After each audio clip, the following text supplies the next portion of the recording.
Bismillah. Assalamualaikum warahmatullahi wabarakatuh. Alhamdulillah, sahabat podcast Manhaj Salaf. Berikut kajian singkat dari Ustadz Yazid bin Abdul Qadir Jawas. Ayolah ikhwah, azakumullah, kepada bapak, ibu-ibu, ikhwan dan akhwat yang dimuliakan oleh Allah Subhanahu wa taala.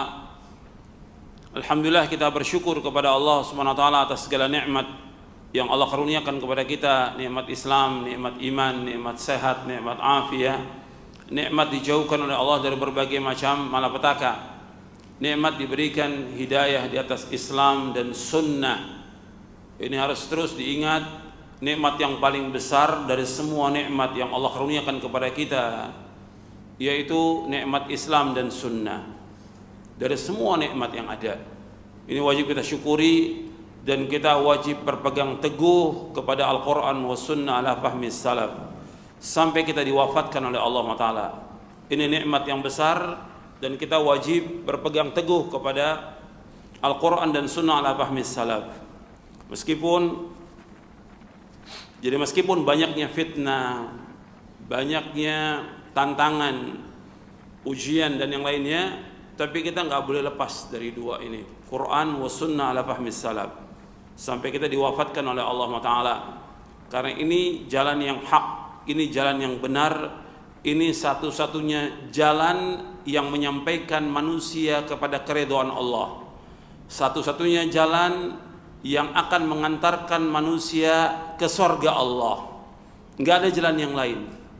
Semua jalan yang ditempuh oleh manusia yang tidak mengikuti Al-Quran dan sunnah ala fahmi salaf, maka semua itu tertutup jalannya menuju kepada Allah. Karena Allah memerintahkan kepada kita untuk mengikuti satu jalan saja, enggak dua, enggak tiga, satu jalan. Jalan yang telah ditempuh oleh Rasulullah SAW dan para sahabatnya radhiyallahu anhum ajma'in.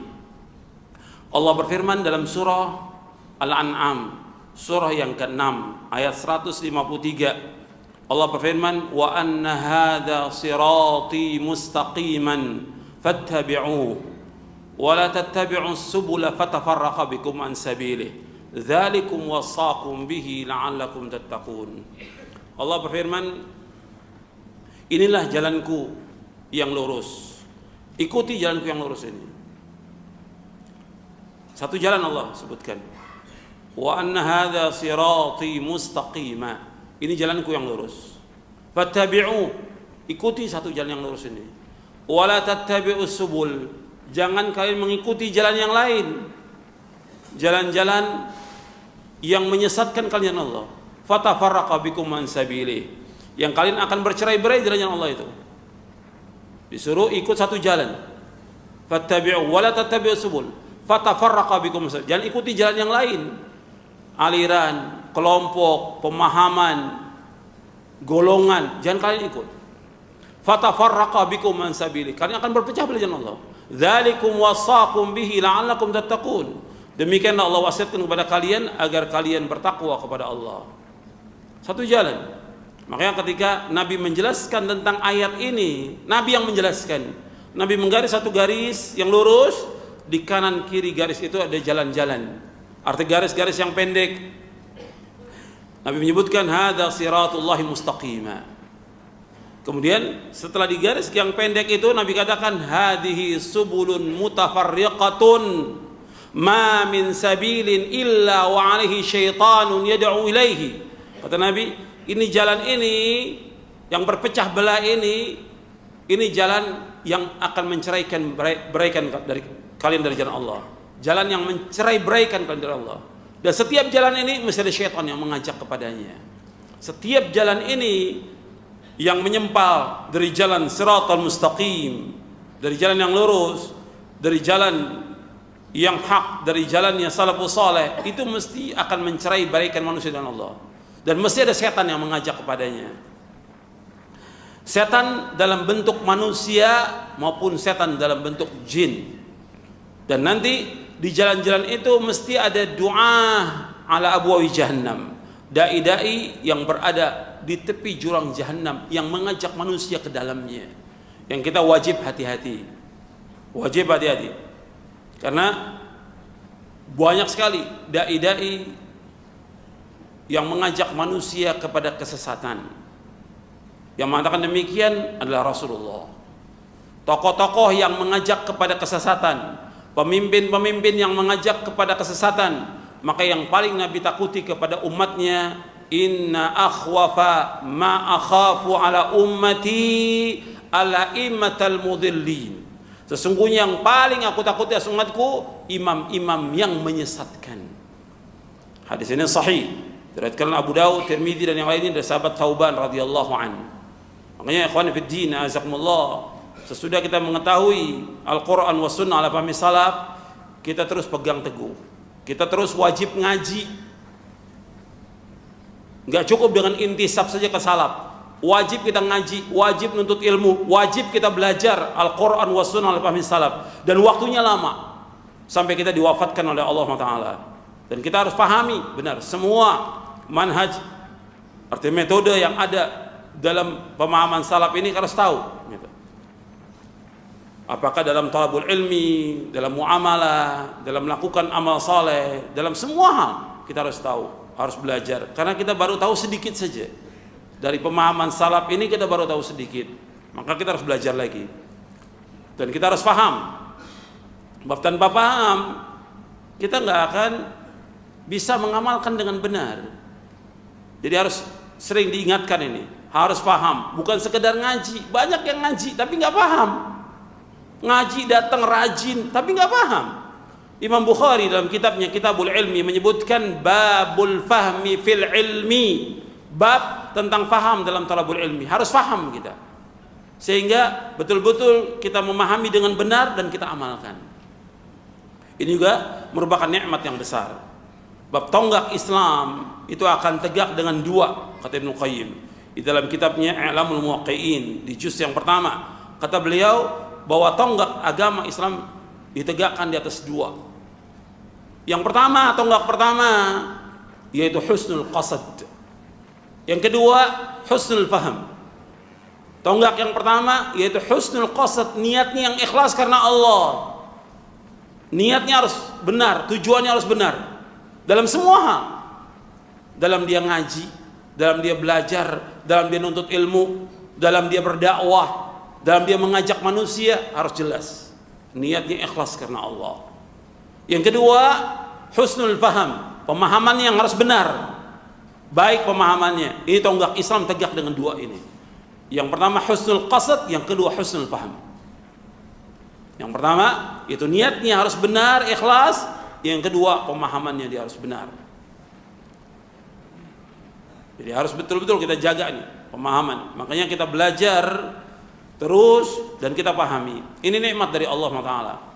Kalau kita nggak paham, maka kita nggak ada kebaikan. Harus berusaha untuk paham, karena orang yang diberikan pemahaman, orang dikehendaki kebaikan oleh Allah. Sebagaimana dalam hadis Muawiyah yang diriwayatkan oleh Imam Bukhari dan Muslim, Nabi bersabda sallallahu alaihi wasallam, "Man yuridillahu bi khairan yufaqihu fid din." Barang siapa yang dikehendaki Allah kebaikan padanya, maka dia akan diberikan pemahaman tentang agama. Hadis ini sahih dari Bukhari Muslim dari sahabat Muawiyah bin Abi Sufyan radhiyallahu anhuma. Kemudian ikhwan fillah, jazakumullah, nikmat yang paling besar lagi yaitu kita diberikan hidayah taufik oleh Allah untuk selalu dan senantiasa menuntut ilmu. Ini nikmat dari Allah. Kita wajib syukuri dan gak boleh lemah. Jangan merasakan saya dulu pernah nuntut ilmu, saya pernah belajar, saya sekarang udah jadi khatib. Apa jadi khatib kemudian gak nuntut ilmu lagi? Nanti jadi khutbah qawwalun kan? Khatib-khatib yang banyak ngomong tapi gak punya ilmu.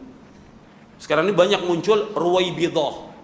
Ruwaibidah itu rajulut tafi yatakallam fi amril amma. Orang-orang yang bodoh, yang gak ngerti agama, bicara soal umat. Dan itu terjadi. Sabda Nabi SAW, ruwaibidah. Makanya harus belajar terus, nggak boleh berhenti. Talibul ilm, ustadz-ustadznya, dai-nya, apalagi para khatibnya harus belajar, wajib belajar. Ini nikmat dari Allah. Gak boleh berhenti sampai kita diwafatkan Allah belajar agama ini. Kita harus sibukkan diri kita dengan talabul ilmi, sibukkan diri kita dengan amal saleh. Karena kebahagiaan itu dengan dua ini, ilmu dan amal saleh. Makanya Syekhul Islam Ibnu Taimiyah rahimahullah di dalam majmu' fatwanya di juz yang ke-19, beliau mengatakan innal khaira was salaha was sa'adata wal falaha munhasirun fi naw'aini fil ilmi nafi' wal amal salih. Sesungguhnya kebaikan, kebahagiaan, kemaslahatan, kesuksesan itu ada pada dua, al-ilmi nafi' wal amal salih, ilmu yang bermanfaat dan amal saleh. Kemudian beliau bawakan ayat dalam surah At-Taubah, surah Al-Fatah dan surah As-Saff. Allah berfirman, "Huwallazi arsala rasulahu bil huda wa dinil haqq liyudhhirahu 'ala ad-dini kulli walau karihal musyrikun." Allah yang telah mengutus rasulnya dengan membawa al-huda, petunjuk, wa dinil haqq, dan agama yang hak, liyudhhirahu 'ala ad-dini kulli, agar Allah menampakkan agama ini di atas seluruh agama, walau karihal musyrikun, meskipun orang-orang musyrik itu tidak menyukai. Yang dimaksud dengan al-huda, kata Syekhul Islam dan juga penjelasan al-Imam Ibnu Qayyim di dalam beberapa kitabnya, dan juga Syekh Abdurrahman bin Nasir As-Sa'di dalam tafsirnya Taisir Karimur Rahman fi Tafsiri Kalamil Mannan, kata beliau yang dimaksud dengan al-huda al-ilmun nafi'. Petunjuk itu maksudnya ilmu nafi'. Wa dinil haq, agama yang hak, yang dimaksud al-amalus saleh. Jadi Allah mengutus rasulnya sallallahu alaihi wasallam membawa dua. Yang pertama al-ilmun nafi', yang kedua al-amalus saleh. Baru agama ini akan tegak di atas seluruh agama yang ada. Makanya umat ini harus belajar, nuntut ilmu. Bukan intisab aja kepada salaf. Belajar, belajar dan belajar. Baca buku yang bermanfaat. Karena apa? Karena dengan amal-amal saleh ini dan juga dengan rahmat Allah, Allah akan masukkan dia ke surga, dan surga ini tempat kesenangan yang abadi. Yuk sahabat, bantu sebarkan dakwah salaf. Semoga dakwah ini bisa terus berkembang.